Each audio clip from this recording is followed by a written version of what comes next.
सारा प्रणाम। सहारा news network में आपका स्वागत है। अभी तक की खबरों के साथ मैं शबाब अनवर। योगी सरकार ने अपने दूसरे कार्यकाल के 100 दिन पूरे किए। इस बारे में विस्तार से जानकारी दे रहे हैं लखनऊ से आलोक गुप्ता।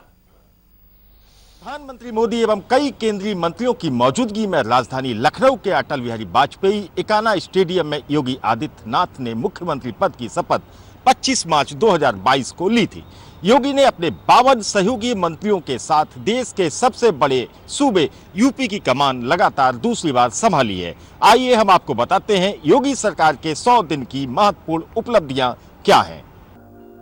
मुख्यमंत्री पद की शपथ लेने के अगले दिन यानी कि 26 मार्च को हुई पहली कैबिनेट बैठक में मुख्यमंत्री योगी ने प्रदेश के 15 करोड़ गरीबों को 3 माह का मुफ्त राशन देने का ऐलान किया। साथ ही मंत्रियों को 100 दिन, 6 माह, 1 साल, 2 साल और 5 साल की कार्य योजना बनाने के निर्देश भी दिए। शपथ लेने के एक सप्ताह के अंदर ही मुख्यमंत्री योगी ने भ्रष्टाचार पर जीरो टॉलरेंस की नीति पर काम करना शुरू कर दिया। भ्रष्टाचार में लिप्त जिलाधिकारी औरैया सुनील वर्मा, एसएसपी गाजियाबाद पवन कुमार, जिलाधिकारी सोनभद्र टीके सीवू को निलंबित कर मुख्यमंत्री योगी ने प्रदेश के अफसरों को साफ संदेश देने का काम किया कि भ्रष्टाचार और लापरवाही किसी भी कीमत पर सरकार बर्दाश्त नहीं करेगी। इसके साथ ही देर से दफ्तर आने वालों पर सख्त कार्रवाई का निर्देश भी मुख्यमंत्री योगी ने दिया।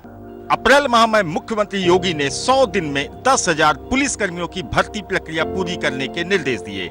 विभागों को 10 सेक्टर में बांटकर कार्य योजना बनाने के निर्देश दिए। अयोध्या में अंतर्राष्ट्रीय एयरपोर्ट बनाने का फैसला लिया, जो कि मंदिर के निर्माण का काम पूरा होने के साथ ही शुरू हो जाएगा। हर विधानसभा क्षेत्र में 100 बेड के अस्पताल बनाने के निर्देश दिए ताकि स्वास्थ्य सेवाओं को और बेहतर किया जा सके। साथ ही यूपी में बिना अनुमति शोभा यात्रा, धार्मिक जुलूस न निकालने के निर्देश भी दिए। अप्रैल माह में ही मुख्यमंत्री योगी ने मंत्रियों, विधायकों को, अफसरों को ठेके पट्टों से दूर रहने व 3 माह के अंदर संपत्ति की घोषणा करने के निर्देश दिए। मुख्यमंत्री योगी ने 52 साल से कानपुर देहात में रह रहे बांग्लादेश के 63 हिंदू परिवार के पट्टे देकर समाज की मुख्य धारा से किया। मुख्यमंत्री योगी ने अपनी दूसरी कैबिनेट बैठक में आगरा, मथुरा, प्रयागराज, लखनऊ के धार्मिक एवं पर्यटन स्थलों को एयर कनेक्टिविटी से जोड़ने का भी फैसला लिया। इस दौरान मुख्यमंत्री योगी ने प्रदेश में खाली पदों की भर्ती प्रक्रिया में तेजी लाने के निर्देश भी सभी भर्ती बोर्डों को दिए।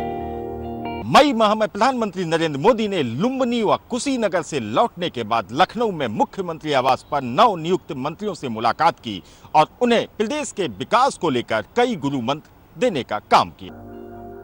18वीं विधानसभा के पहले सत्र में योगी सरकार ने सदन में यूपी के इतिहास का सबसे बड़ा बजट पेश किया। 6,15,519 करोड़ के बजट के माध्यम से सरकार ने संकल्प पत्र की घोषणाओं को धरातल पर उतारने का काम किया। साथ ही विधायक निधि को बढ़ाकर 5 करोड़ रुपए कर दिया। मई माह की शुरुआत में सीएम योगी ने लापरवाही के आरोप में डीजीपी मुकुल गोयल को हटाकर तेज तर्रार आईपीएस अफसर डीएस चौहान को नया डीजीपी नियुक्त किया। जून माह में लखनऊ के इंदिरा गांधी प्रतिष्ठान में ग्राउंड ब्रेकिंग सेरेमनी का आयोजन प्रधानमंत्री मोदी की मौजूदगी में किया गया। इस सेरेमनी में 80,324 करोड़ रुपए की 1,406 निवेश परियोजनाओं की आधारशिला रखी गई। इस दौरान अंबानी, अडानी, महिंद्रा, बजाज समेत देश के तमाम दिग्गज उद्योगपति लखनऊ में मौजूद रहे हैं। जून माह में योगी कैबिनेट ने फैसला लिया कि जमीन दान देने वालों के नाम से सरकारी अस्पताल शुरू किए जाएंगे।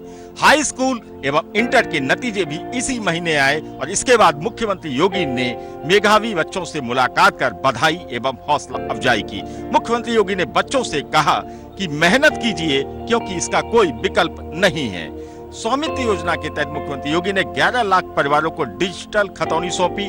उन्होंने अधिकारियों से कहा कि प्रदेश में फर्जी बैनामा करने वालों को जेल भेजें। जून माह के आखिरी सप्ताह में आयोजित कैबिनेट बैठक में सरकार ने नोएडा में 15,950 करोड़ रुपए की लागत से 4 नए डेटा पार्क बनाने के प्रस्ताव को मंजूरी दी।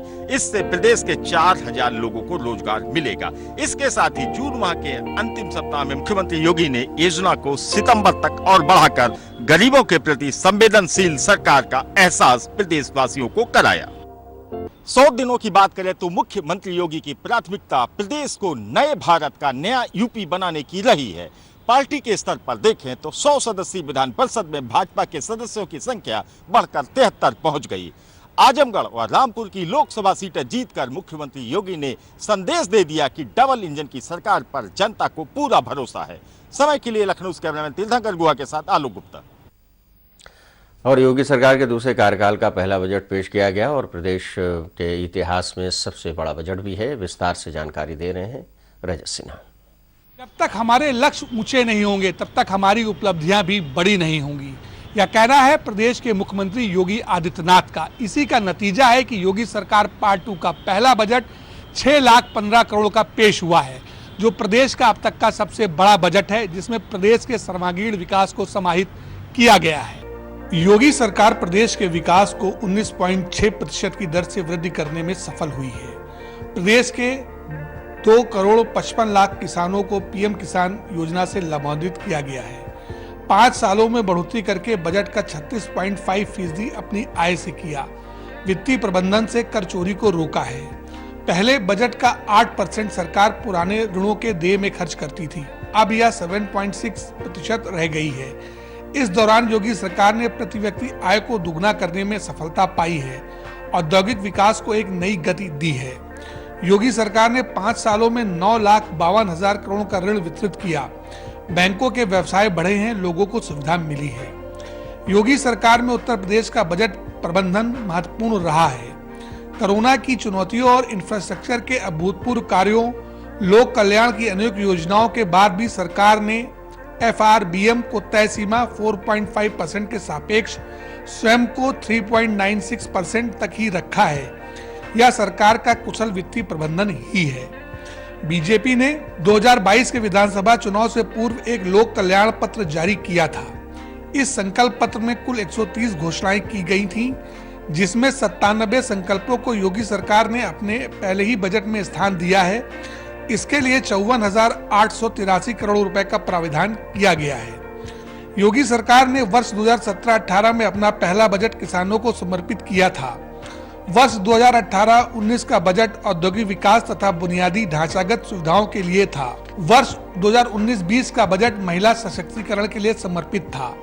वर्ष 2020-21 का बजट युवाओं तथा इंफ्रास्ट्रक्चर विकास के लिए समर्पित था।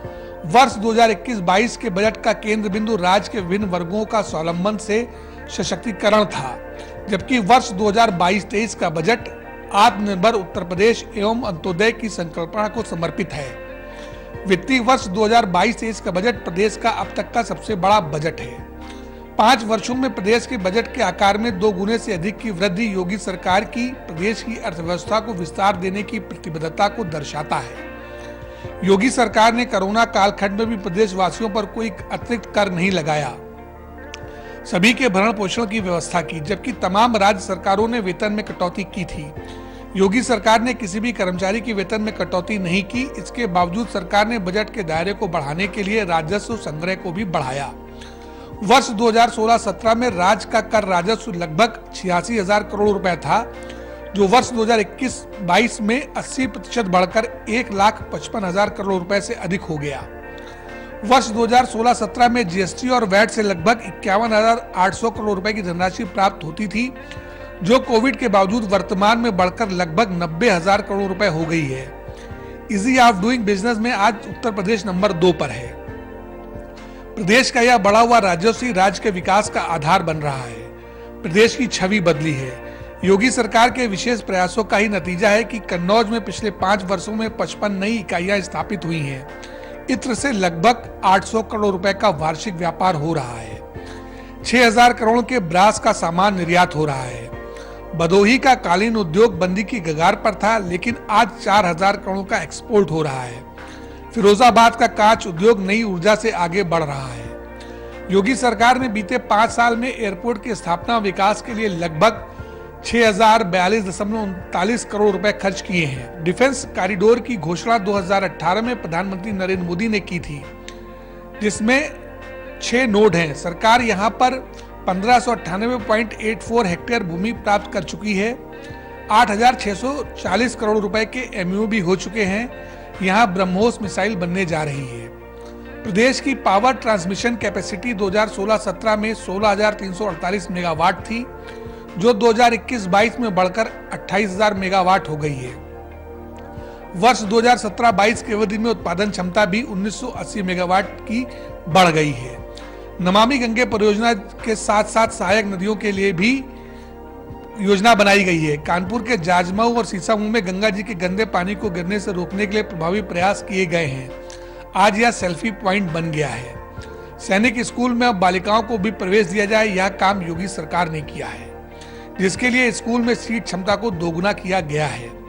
प्रधानमंत्री उज्ज्वला योजना के सभी लाभार्थियों को होली व दीपावली पर 2 निःशुल्क एलपीजी सिलेंडर प्रदान करने के लिए 3,301 करोड़ रुपए की व्यवस्था की गई है। प्रदेश के विकास के प्रति प्रतिबद्ध योगी सरकार के कदम यहीं नहीं रुके। विधानसभा सदस्यों की इच्छा पर उनके विधानसभा क्षेत्र के विकास के लिए विधायक निधि को भी बढ़ाकर 5 करोड़ कर दिया गया है।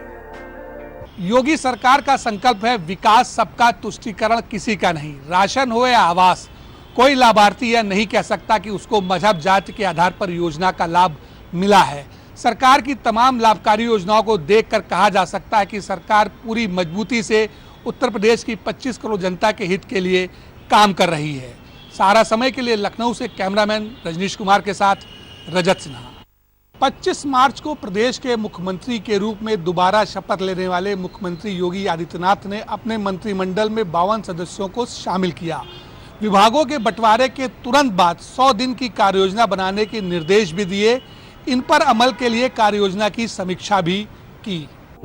योगी सरकार ने अपनी पहली कैबिनेट बैठक में ही गरीबों को मिलने वाले मुफ्त राशन की समय सीमा को 3 माह के लिए बढ़ाते हुए प्रदेश के 15 करोड़ लाभार्थियों के लिए 3270 करोड़ रुपए की व्यवस्था की। कैबिनेट में विभागों को 10 सेक्टर में बांटकर कार्ययोजना बनाने के निर्देश दिए। मुख्यमंत्री ने गृह विभाग को निर्देशित किया कि आगामी 100 दिनों के भीतर 10,000 पुलिसकर्मियों की भर्ती की जाए। अयोध्या में बनने वाले अंतर्राष्ट्रीय एयरपोर्ट के लिए जमीन का अनुबंध करने के साथ ही मंदिर निर्माण में कोई कमी न रहे, इस बाबत भी जरूरी दिशा निर्देश जारी किए। प्रदेश की स्वास्थ्य व्यवस्था को और बेहतर बनाने के लिए हर विधानसभा क्षेत्र में 100 बेड का हॉस्पिटल बनाने का लक्ष्य भी निर्धारित किया।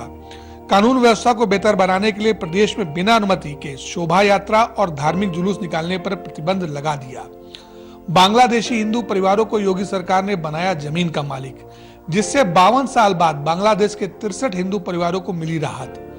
अपनी दूसरी कैबिनेट बैठक में आगरा, मथुरा, प्रयागराज, लखनऊ के पर्यटन स्थलों को एयर कनेक्टिविटी से जोड़ने के लिए हेलीकॉप्टर सेवा शुरू करने का फैसला लिया। प्रदेश के तमाम विभागों में खाली पड़े पदों की भर्ती में तेजी लाने के निर्देश के साथ ही मंत्रियों और अफसरों को 3 माह के भीतर अपनी संपत्ति घोषित करने के निर्देश दिए। जहां एक और मुख्यमंत्री प्रदेश के विकास को लेकर ताबड़तोड़ फैसले ले रहे थे, वहीं इस दौरान उन्होंने भ्रष्टाचार और लापरवाही को लेकर अफसरों पर नकेल भी कसी। एक जिले के पुलिस कप्तान और 2 जिलों के जिलाधिकारियों को निलंबित करने के साथ ही कार्य में उदासीनता को लेकर प्रदेश के तत्कालीन पुलिस मुखिया को वो हटाने से नहीं चुके। प्रदेश को अग्रणी राज्य बनाने की दिशा में एक और कदम उठाते हुए योगी सरकार ने तीसरी ग्राउंड ब्रेकिंग सेरेमनी का आयोजन राजधानी लखनऊ में किया, जिसमें बतौर मुख्य अतिथि खुद प्रधानमंत्री नरेंद्र मोदी शामिल हुए। तीसरी ग्राउंड ब्रेकिंग सेरेमनी के जरिए प्रदेश में 80,324 करोड़ की 1406 निवेश परियोजनाओं की आधारशिला रखी गई।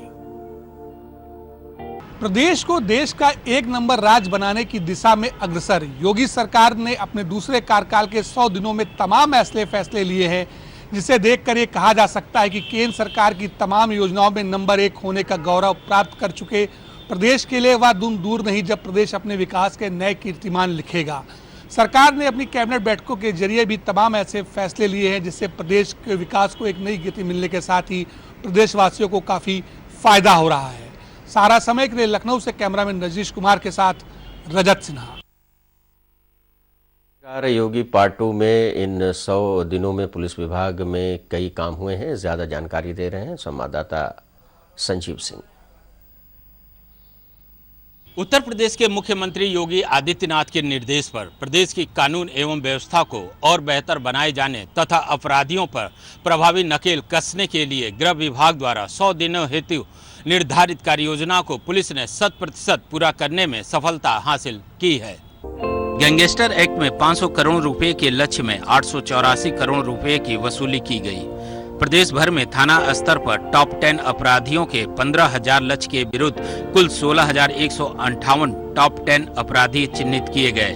चिन्हित अपराधियों पर 83,721 अभियोग पंजीकृत कर 648 करोड़ रुपए की संपत्ति जब्त की गई। नई 5 BDDS तथा 10 AS चेक टीम हेतु जनशक्ति का चिन्हांकन करने के साथ ही अयोध्या में स्पेशल टास्क फोर्स की यूनिट का गठन किया गया। राज्य अपराध अभिलेख ब्यूरो का पुलिस महानिदेशक की अपराध शाखा में विलय किया गया है। अभियोजन प्रणाली को प्रभावी बनाए जाने हेतु अभियोजन मोबाइल ऐप विकसित किया गया। महिलाओं के विरुद्ध पॉस्को अधिनियम के अपराधों में 1,000 लक्ष्य के विरुद्ध प्रभावी पैरवी कर 1546 अभियुक्तों को सजा दिलाई गई है। महिला बीट व्यवस्था को और अधिक प्रभावी बनाया गया तथा महिला सुरक्षा हेतु विशेष दल गठित कर भीड़ भरे स्थानों पर व्यापक अभियान चलाया गया। पुलिस विभाग में युवाओं को रोजगार उपलब्ध कराने के 100 दिन के तहत 10,000 पुलिस भर्ती का निर्धारित लक्ष्य समय से पहले ही 100% पूर्ण कर लिया गया है। मेरठ में पुलिस प्रशिक्षण विद्यालय मेरठ का नाम परिवर्तित कर धन सिंह गुर्जर पुलिस प्रशिक्षण विद्यालय किया गया। प्रदेश के प्रत्येक जनपद के 1531 थानों पर साइबर हेल्प डेस्क की स्थापना की गई। 112 यूपी का रिस्पांस टाइम 10 मिनट किए जाने का निर्धारित लक्ष्य पूर्ण हुआ। पुलिस में आगंतुक महिलाओं एवं महिला पुलिस कर्मियों हेतु शौचालय एवं वॉशरूम की सुविधा उपलब्ध कराई गई है। प्रचलित महिला बीट व्यवस्था को और अधिक प्रभावी बनाया गया है तथा महिला सुरक्षा हेतु विशेष दल गठित कर भीड़ भरे स्थानों पर व्यापक अभियान चलाया गया। वीमेन पावर लाइन 1090 पर प्राप्त शिकायतों के 100% शिकायतों का निस्तारण भी पूर्ण किया जा चुका है। प्रदेश के प्रत्येक थाने में आम जनता के लिए स्वच्छ वातावरण के लिए साफ सफाई व जन सामान्य के बैठक स्वच्छ पेयजल की व्यवस्था सुनिश्चित की गई है। सभी थानों में वृक्षारोपण अभियान के तहत जनपद में न्यूनतम 7500 पौधे लगाने के लक्ष्य के क्रम में 2,23,279 पौधे लगाकर 100% लक्ष्य पूर्ण किया गया है। उत्तर प्रदेश विशेष सुरक्षा बल की 3 को कानपुर मेट्रो की सुरक्षा के लिए प्रशिक्षित किया जा चुका है तथा इस बल की एक बटालियन को नई वर्दी से भी सुसज्जित किया गया है। तहसील मुख्यालयों पर अग्निशमन सेवा का अस्थायी संचालन किए जाने का लक्ष्य भी 100% पूर्ण करने हेतु सभी तहसील मुख्यालयों पर फायर टेंडर में स्टाफ स्थापित करा दिए गए हैं। फायर सर्विस ने अनापत्ति निगमन प्रक्रिया को आवेदकों के अनुकूल हेतुकरण किया जा रहा है। यातायात नियमों के उल्लंघन पर किए जाने की व्यवस्था की जा रही है। CCTNS के साथ इंटीग्रेटेड रोड एक्सीडेंट डाटाबेस के एकीकरण का कार्य भी पूर्ण कर लिया गया है। एक राजनीतिक दल की पूर्व प्रवक्ता के बयान से प्रदेश में उपजे असंतोष और उपद्रव को थामने में यूपी पुलिस ने अहम भूमिका निभाकर ये साबित कर दिया है कि उत्तर प्रदेश में कानून को अपने हाथ में लेने की इजाज़त किसी को भी नहीं है। सहारा समय के लिए लखनऊ से कैमरामैन रजनीश कुमार के साथ संजीव सिंह।